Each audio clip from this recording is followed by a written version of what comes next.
Career गुरु में आपका एक बार फिर से स्वागत है। आज का जो वीडियो हम आपके लिए लेके आए हैं, ये वीडियो लेके आए हैं मराठा साम्राज्य से संबंधित। तो इसमें हम बात करेंगे आज मराठा साम्राज्य, कब इसका उदय हुआ, किस तरह से ये आगे बढ़ा, कौन-कौन से इनके छत्रपति थे या इनके जो राजा थे वो कौन थे, और उसके बाद कब इसका अंत किस तरह हुआ या ये समाप्त किस तरह से हुआ। तो इसके विषय में भी हम थोड़ा-सा बात करेंगे। आज इस वीडियो में हम इसको समझने की कोशिश करते हैं। तो मराठा मराठा साम्राज्य की जब हम बात करते हैं, तो ये साम्राज्य था, ये जो भी आप देख रहे हैं मैप, इससे संबंधित मैं बताता हूँ। तो ये मराठा साम्राज्य जो था वो हमारा 1674 ईस्वी जिसको हम कहते हैं, 1645 में इसकी शुरुआत कही जाती है, 1645 में, लेकिन 1674 से इसका, जब हमारे छत्रपति शिवाजी महाराज का राज्याभिषेक हुआ, उस समय से इसका कह सकते हैं शासन, पूर्णतया से शासन इसका माना जाता है। तो जो इनका राज्याभिषेक था वो आपका 1674 ईस्वी के अंदर हुआ था, और जो अंत था वो इसका वो 1818 ईस्वी में हुआ था, जहां पे आपका पेशवा बाजीराव द्वितीय जो मराठा के राज्य के ये कह सकते हैं अंतिम सम्राट थे, तो वहां पे आके इसका अंत हुआ। यहाँ पे इसमें कई सारे आपके ईस्ट इंडिया कंपनी और मराठा के बीच में युद्ध हुए। इसके अलावा कई सारे संघ बनाए गए जो कि आपके पहले मराठा जो था वो साम्राज्य एक आपका महाराष्ट्र, पुणे, इधर के जो क्षेत्र थे वहीं तक ही सीमित था, लेकिन बाद में इसका पूरा एक मराठा संघ बनाया था। और वो मराठा संघ के बनने से क्या हुआ कि उसके अंदर कई सारे और भी जो सहयोगी राज्य थे वो उसके अंदर शामिल थे, जिसके अंदर हम बात करें तो आपके सिंधिया थे, जो अभी मध्य प्रदेश का क्षेत्र है, वहाँ के होलकर और सिंधिया थे। उसके अलावा अगर आप और बात करिए, उसके पीछे गायकवाड़ थे, बड़ौदा का जो क्षेत्र अभी हमारा आता है। तो ये सारे क्षेत्रों से मिला के पूरा एक मराठा संघ बना था वो उस समय। और ग्वालियर, उज्जैन, आपका ये पूरा क्षेत्र आता था जिसमें आपके सिंधिया आते थे। उसके अलावा होलकर थे आपके, जो मालवा का क्षेत्र था, तो वहाँ के होलकर। तो उन सबको मिला के एक मराठा का संघ बनाया गया था, और ये जो था ये हम कह सकते हैं इसका राज्यों का पूरा केंद्र भूमि थी, या केंद्रीय क्षेत्र था जहाँ पे मराठा साम्राज्य स्थापित रहा। और ये लगभग 200 साल कह सकते हैं यहाँ पे 1674 ईस्वी से लेके और 1818 ईस्वी तक, लगभग 150 साल से अधिक समय तक ये आपका इनका पूर्ण रूप से शासन रहा है। काफी सारे क्षेत्रों में कभी कुछ कम थे, कुछ कभी बढ़े, वो युद्ध के अनुसार कम या ज्यादा होते गए थे। तो यहाँ पे जो शासन स्थापित हुआ आपका 1600, जिसमें अगर हम बात करते हैं शासन की, अगर प्रशासनिक व्यवस्था के रूप में, तो कुछ जगहों पे थोड़ा सा अलग अलग मिलता है। जैसे 1674 ईस्वी से मिलता है राज्याभिषेक जब पूर्ण रूप से हुआ था। उसके अलावा 1664 ईस्वी भी आपका इसके संदर्भ में मिलता है। छत्रपति शिवाजी महाराज प्रथम जो थे हमारे, जो जहाँ से शुरुआत हुई थी इसकी, उनका शासनकाल आपका मिलता है। जबकि जो यहाँ पे एक छत्रपति प्रताप सिंह जी महाराज थे जो आपके 1818 तक रहे, लेकिन यहाँ पे थोड़ा सा पेशवा का भी एक साम्राज्य शुरू हो गया था, जो कि पेशवा बाजीराव द्वितीय के नाम से, आपने इनका नाम भी सुना होगा। तो ये जो थे ये आपके 1795 ईस्वी में आए, और 1818 तक ये चला तो इनका शासन। तो क्या था कि यहाँ पे जो शासन आया था वो जो ईस्ट इंडिया कंपनी से लड़ाई होने लगी थी, अंग्रेज उस समय अपना अधिकार जमाना की कोशिश कर रहे थे, जिसमें आपका एंग्लो मराठा युद्ध भी हुए। 3 युद्ध हुए एंग्लो मराठा, इसके विषय पे भी हम किसी वीडियो में विस्तार से चर्चा करेंगे कि इन युद्धों का क्या परिणाम हुआ, और ये कौन-कौन से युद्ध किस तरह के थे। उसके अलावा 2 प्रमुख युद्ध हुए जो आपका 1645 से आपकी हम बात करते हैं ईस्वी में हुआ था। वो था आपका तोरना का युद्ध, जहाँ से हम मराठा का उदय मान के चलते हैं, तोरना का युद्ध। ये एग्ज़ाम में आप समझ सकते हैं, एग्ज़ाम के पॉइंट दृष्टिकोण से ये बहुत ही इम्पोर्टेंट है। और जो आपका तीसरा एंग्लो मराठा युद्ध हुआ था, तीसरा आपका एंग्लो मराठा युद्ध कहते हैं इसको, जो अंग्रेजों और मराठा के बीच में हुआ था। यहाँ पे आपका मराठा साम्राज्य का पतन माना जाता है। ये आपका 1818 ईस्वी में हुआ था। तो बाकी वहां पे उस समय पे आपका एक शिवराई करके एक प्रमुख क्षेत्र क्या है कि आपका रुपया पैसा जो होता था, जो वो तो आप उस टाइम चलता था मोहर, और शिवराई करके एक अलग से करेंसी थी, जो या मुद्रा थी उस समय, जो प्रचलन में इस्तेमाल होती थी। तो ये सारी काफ़ी सारी चीज़ें थीं जिसका जहाँ से इसकी शुरुआत हुई थी। अब हम थोड़ा-सा इसको और डिटेल में समझेंगे और इनका विकास समझेंगे कि किस उसके अंदर क्या रहा, या किस न आप किस पेशवा या किस छत्रपति के अंतर्गत क्या-क्या चीज़ें आई थी। तो इसको हम थोड़ा-सा आज समझने की कोशिश करते हैं डिटेल में। तो ये जो 17वीं शताब्दी है जहाँ पे मुगल साम्राज्य के विघटन की प्रक्रिया शुरू हुई थी। यानी आप कह सकते हैं कि मुगल साम्राज्य का जो अंत था, उसके लिए मराठाओं ने उसके अंदर काफ़ी अधिक योगदान दिया और उसकी वजह से ही मुगल साम्राज्य का अंत हुआ भारत में और उसके बाद मराठा जो थे वो एक मजबूत प्रशासक के रूप में निकल के आए। तो वहाँ पे काफ़ी सारी औरंगज़ेब की आपकी हिंदू विरोधी नीतियाँ थी जो उसके अलावा काफ़ी सारे बीजापुर, अहमदनगर राज्य में नौकरी करते थे। तो वो सारे जो थे हमारे सशक्त उस समय के मराठा साम्राज्य के जो लोग थे वो सशक्त थे। लेकिन उन्होंने उसको अगर कहना चाहिए कि अगर आगे बढ़ाया है, उस क्षेत्र को आगे लेके गए, तो वो आपका छत्रपति शिवाजी महाराज के समय से हुआ। तो छत्रपति शिवाजी महाराज के समय में अगर हम बात करें तो इनका 1627 ईस्वी को इनका जन्म हुआ था। इनके पिताजी का नाम शाहजी भोसले और माता का नाम जीजाबाई था। ये हमेशा बहुत से एग्जाम्स में पूछा जाता है, इसलिए आपको हम बता रहे हैं ये चीज। इनके जो समर्थ गुरु थे वो रामदास जी थे, ये भी आपको याद रखना है। शिक्षक पूर्णदेव और समर्थ गुरु रामदास जी थे। इन्होंने 1656 ईस्वी में रायगढ़ को जो है मराठा राज्य की राजधानी बनाया। यहाँ पे ध्यान रखने वाली चीज है कि जो मराठाओं का राज्य था इसमें सबसे पहले रायगढ़ ही राजधानी रही। उसके बाद पन्हाला करके एक स्थान था, वो आपकी राजधानी रही और फिर बाद में सतारा आपकी राजधानी बनी 1699 ईस्वी से 1818 ईस्वी तक सतारा राजधानी रही। जिसमें आपका जो पुणे, जो अभी वर्तमान में पुणे क्षेत्र हमारा है, पुणे आपकी उप राजधानी के क्षेत्र में भी इसने कार्य किया है। तो ये भी आपको ध्यान रखने वाली चीज है। वो उप राजधानी थी, राजधानी नहीं थी। पुणे का क्षेत्र प्रथम राजधानी आपकी रायगढ़ थी, फिर उसके बाद पन्हाला रही, जिंजी भी रही कुछ समय के लिए, एक छोटा सा नाम आता है, और उसके बाद सतारा राजधानी आपकी प्रमुख रूप से सतारा रही। तो जिंजी और पन्हाला जो थी वो आपकी बहुत कम समय के लिए रही, लेकिन रायगढ़ जो है आपकी प्रमुखता से रही और उसके बाद सतारा जो आपकी राजधानी थी वो भी काफी समय तक, लंबे समय तक रही। पुणे जो थी वो आपकी उपराजधानी के रूप में उसने कार्य किया। उसके बाद अगर हम यहाँ पे थोड़ा सा बोलें, तोड़ा का युद्ध जो मैंने अभी आपसे बताया था कि 1945 में हुआ था, तो तोड़ा का जो युद्ध हुआ था उसमें शिवाजी ने जब अपना कब्जा किया और यहाँ से मराठा साम्राज्य का एक विस्तार अ, शुरू हुआ कह सकते हैं। तो यहाँ पे बीजापुर का शासक जो था उसने फिर दबाने के लिए भेजा था अफजल खां को, जिसको अफजल खां को पराजित करके शिवाजी ने उसकी हत्या कर दी। और उसके बाद फिर 1659 से यहाँ से आप कह सकते हैं कि बहुत सारी चीजें शुरू हुई, जहाँ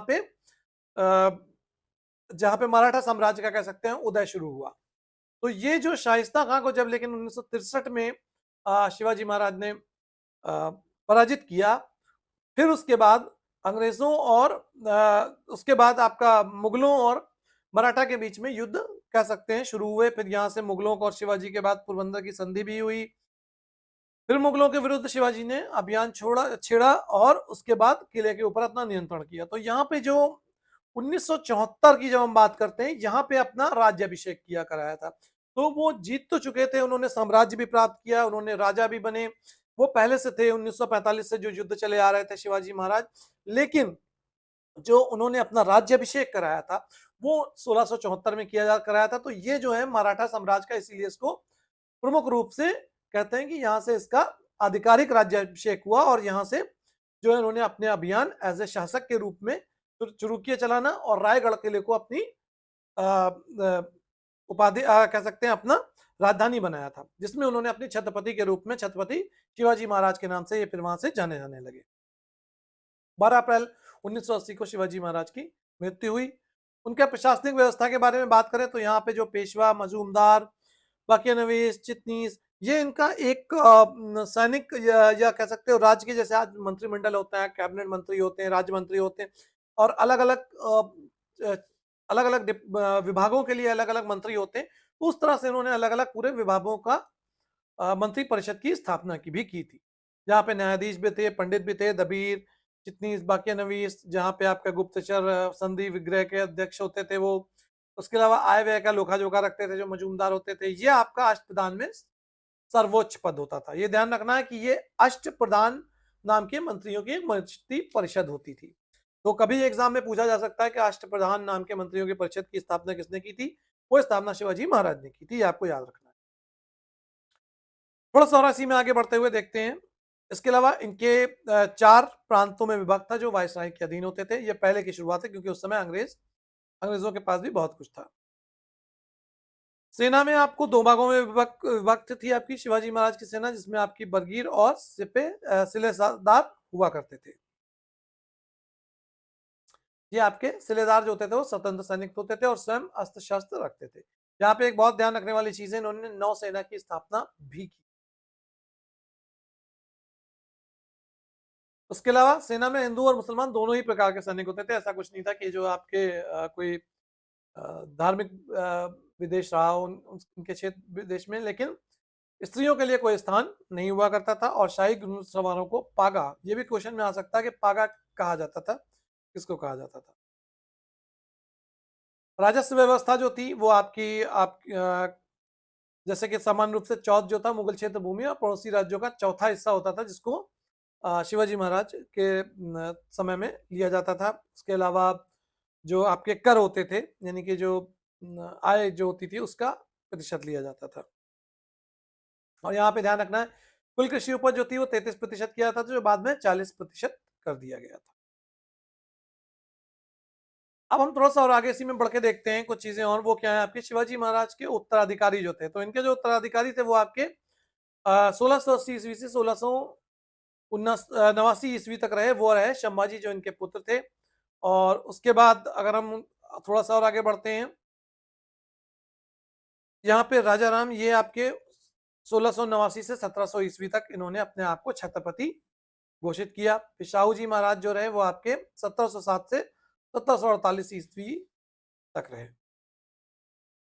यहाँ पे थोड़ा सा जब हम बढ़ते हैं तो ये जो था यहाँ पे, इसके बाद मराठा संघ की बात है, इसके विषय में भी हम आगे बात करेंगे, विस्तार से चर्चा करेंगे कि जो मराठा संघ था वो किस तरह से स्थापित हुआ और उसका क्या उद्देश्य थे। तो उसको हम थोड़ा सा ध्यान देते हैं, क्या किस तरह से वो उसके विषय में भी बात करेंगे। तो यहाँ पे जो बालाजी विश्वनाथ थे, यहाँ पे आपके पेशवाओं का साम्राज्य शुरू हो गया, यानी कि जो आपका अभी तक सिर्फ एक मराठा साम्राज्य कहलाता था वो आपका पेशवाओं के अधीन आ गया, आपका पूरा का पूरा मराठा साम्राज्य। यहाँ पे अगर थोड़ा सा और बढ़ते हैं तो बाजीराव प्रथम थे, ये आपके 1720 से 1740 के वर्तमान में रहे।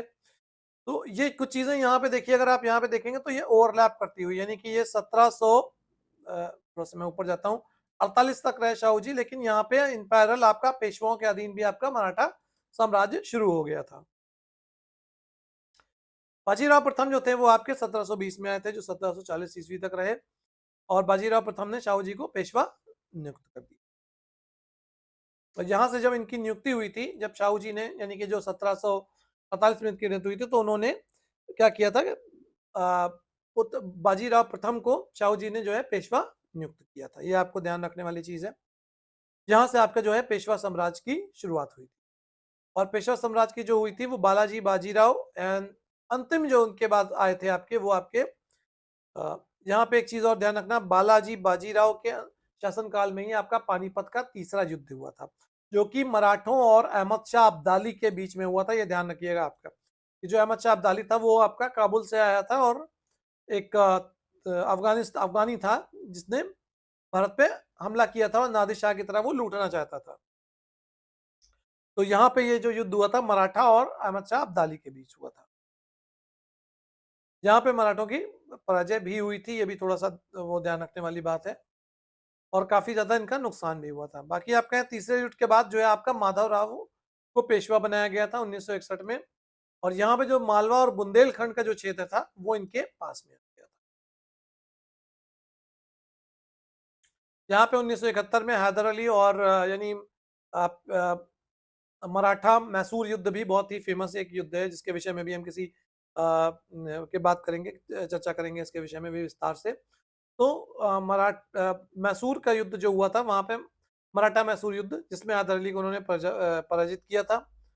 और काफी अपने जो मराठा क्षेत्र था, संघ क्षेत्र था, उसका भी उन्होंने विस्तार किया था कई सारे क्षेत्रों में।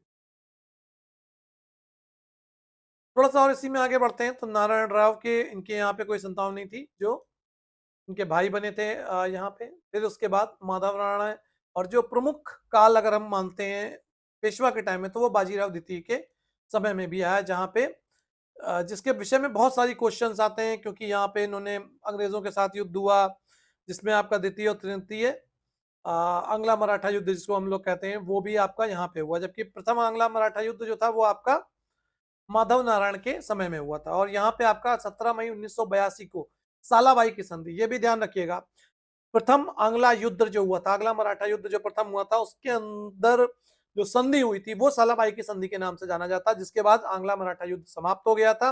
और ये संधि ब्रिटिश ईस्ट इंडिया कंपनी और मराठा साम्राज्य के बीच में हुई थी। तो ये आपको ध्यान रखने वाली चीज है। ये काफी सारे क्वेश्चंस में पूछा गया है। प्रथम आंग्ला मराठा युद्ध कब हुआ था, कहाँ हुआ था, या आपका किस संधि, जो सालाबाई की संधि है, वो किससे संबंधित है। इसके बाद जो हम बात करते हैं, जो अंतिम अंतिम क्षेत्र आया इसका, वो था बाजीराव द्वितीय के क्षेत्र में 1796 से 1818, जहां पे समाप्त हो गया। तो यहाँ पे क्या हुआ, जो मराठे थे उनका जो आपसी विवाद था वो सामने आ गया। यानी अंग्रेजों की जो नीति चलती थी, फूट डालो और याद करो, तो फूट डालो और राज करो की जो नीति थी, उस नीति के ऊपर उन्होंने काम किया। और जो एक सशक्त मराठा संघ था उस समय, उसको उन्होंने बांटने में सफलता पाई। और वहां से क्या हुआ कि आपका फिर द्वितीय आंग्ला और मराठा युद्ध हुए। इसके बीच में बेसिन की संधि भी हुई, जो थोड़ा सा जो कुछ मराठे थे उन्होंने स्वीकार कर लिया, विरोध हुआ यानी अंग्रेजों के साथ। तो यहाँ पे जब आंग्ला मराठा युद्ध हुए, तो उसके बाद धीरे धीरे ये समाप्ति की ओर, शक्ति जो है कह सकते हैं, वो समाप्त हो गया। तो जब 1804 में अंग्रेजों और होलकर के बीच में तृतीय आंग्ला मराठा युद्ध हुआ, जिसमें होलकर अंग्रेजों के साथ पराजित हो गया, उन्होंने भी राजपुर घाट पर संधि कर ली। तो ये चीजें जो थी, यहां से आप कह सकते हो जो एक मराठा साम्राज्य था, वो उसका पतन यहीं से शुरू हो गया था 1804 के आसपास। लेकिन फिर 1817-18 आते आते जब पेशवा बाजीराव द्वितीय ने अपने आप को अंग्रेजों के हवाले कर दिया पूरी तरह, तो वो पूरा का पूरा वहां पे समाप्त हो गया। तो ये चीजें जो थी कुछ आपका काफी सारे कह सकती हैं जो उस समय के कारण थे, जिसके कारण सबसे मुख्य कारण वही था कि जो साम्राज्य कमजोर होता गया, एक प्रशासनिक व्यवस्था उनकी अच्छी नहीं थी, या कह सकते हैं जो प्रशासन जिनके हाथ में आया, वो उतने अच्छे शासक साबित नहीं हो सके कि वो अपने क्षेत्र को लेके चल सकते। उसके अलावा एक चीज और ध्यान रखिएगा, जो पूना में आपका, पूना जो है अभी इस समय पूना, उसके अंदर जो पेशवा का सचिवालय था वो हुजूर दफ्तर कहलाता था। ये भी ध्यान रखनी है। और ये भी आपका प्राचीन का आपका पेशवाकालीन मराठा प्रशासन का केंद्र भी रहा है। तो कुछ इसके अंदर और काफी सारे और भी सारे पॉइंट्स आए, जिसके अंदर आपके पेशवाओं ने विधवा के पुनर्विवाह पे एक पदनाम नामक कर भी लगाया था। पदनाम ये कभी कभी पूछ सकते हैं एग्जाम में कि कौन से कर थे। अधिकारी जो है चौथ वसूलते, जबकि सरदेश मुखी वसूलने का कार्य गुमश्ता नाम के अधिकारी करते थे। तो जो कर जो थे वो चौथ और सरदेश मुखी, ये दो प्रकार के कर आपके प्रशासनिक व्यवस्था जो थी वो आप हमारे श्री छत्रपति शिवाजी महाराज के समय से चली आ रही थी, और वो बाद तक चलती रही। इसको भी हम थोड़ा सा एक बार आपको और बता देते हैं कि इसकी डिटेल क्या थी। जो चौथ था वो आपका चौथा 1/4 भाग होता था, जबकि सरदेश जो है ये कर वंशानुगत रूप से उस प्रदेश के सरदेश मुखी होने के नाते वसूल किया जाता था। यानी उसके रक्षा करने के, हितों की रक्षा करने के लिए ये कर लेने का अधिकार दिया गया था। ये जो कि आय का आपका 10% हुआ करता था, जैसे आज के डेट में हम इनकम टैक्स कहते हैं, जो आपके विकास के लिए यूज होता है। तो उस तरह से आपका एक कर होता था जो आपकी अ, लगाया जाता था, और इससे आपको सुरक्षा प्रदान की जाती थी या हितों की रक्षा की जाती थी। तो ये एक राज व्यवस्था के दो प्रमुख कर थे। ये भी कभी कभी एग्जाम में पूछे जा सकते हैं। तो यहाँ पे आज हमने वीडियो में समझा देखा कि जो है मराठा साम्राज्य कब शुरू हुआ, उसका अंत क्या, पतन कब हुआ, इससे संबंधित प्रमुख तथ्य क्या थे, उनकी प्रशासनिक व्यवस्था क्या थी, राज व्यवस्था क्या थी। इससे संबंधित अगर आपके कोई भी क्वेश्चन है, वो उनको आप अपने कमेंट बॉक्स में हमारे साथ शेयर कर सकते हैं। हम आपके कमेंट्स में उनको उत्तर देने की जल्द से जल्द कोशिश करेंगे। मिलते हैं आपसे अगले वीडियो में। Thank you so much. धन्यवाद।